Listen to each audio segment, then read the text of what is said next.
I am here to inform you on the impact Pete Rozelle had on the NFL and why he was considered one of the greatest commissioners the NFL has ever seen. He was elected in 1960, and he brought the National Football League to record heights and made it into what it is today, America's game. After the sudden death of Commissioner Bert Bell in 1959, the NFL found itself in need of a new commissioner.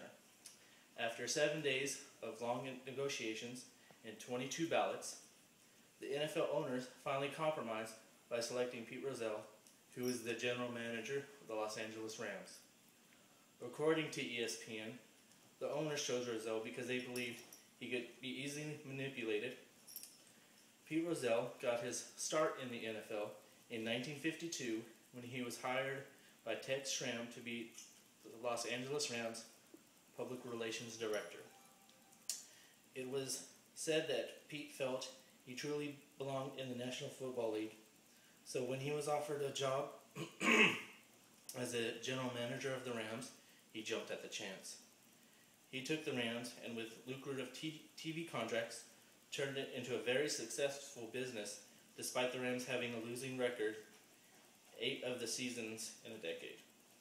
Pete Rozelle was voted to his commissioner post on January 26th of 1960. The commissioner before him, Bert Bell, had signed a national TV deal to have the NFL championship games televised. Rozelle took this further.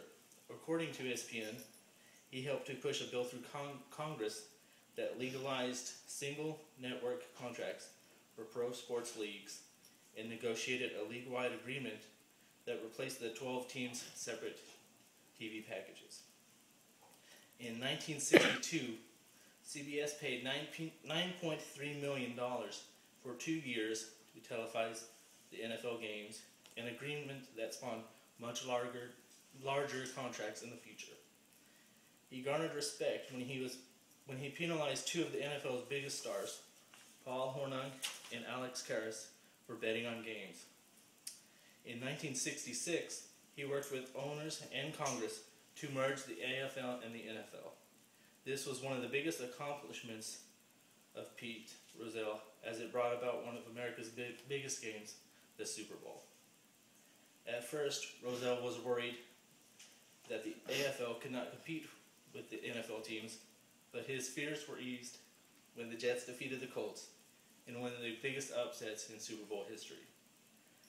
As big as an accomplishment as the merger was, he had an even greater feat in the early 60s when he got the owners to agree to a new revenue-sharing plan that allowed the NFL to sell its TV rights as a single package and then split the proceeds evenly between the teams.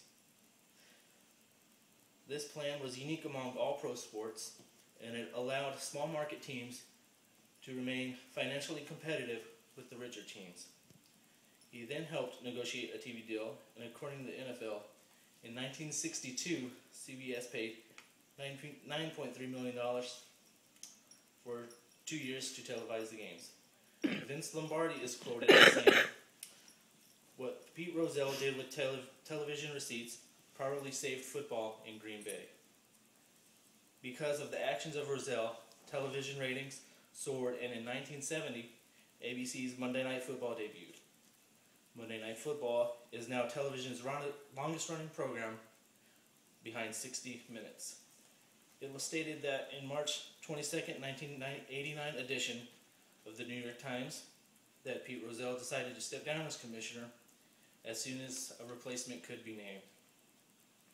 When asked why he was stepping down, Pete Rozelle stated that, "I decided in October that I would, but I didn't want to become a lame duck commissioner.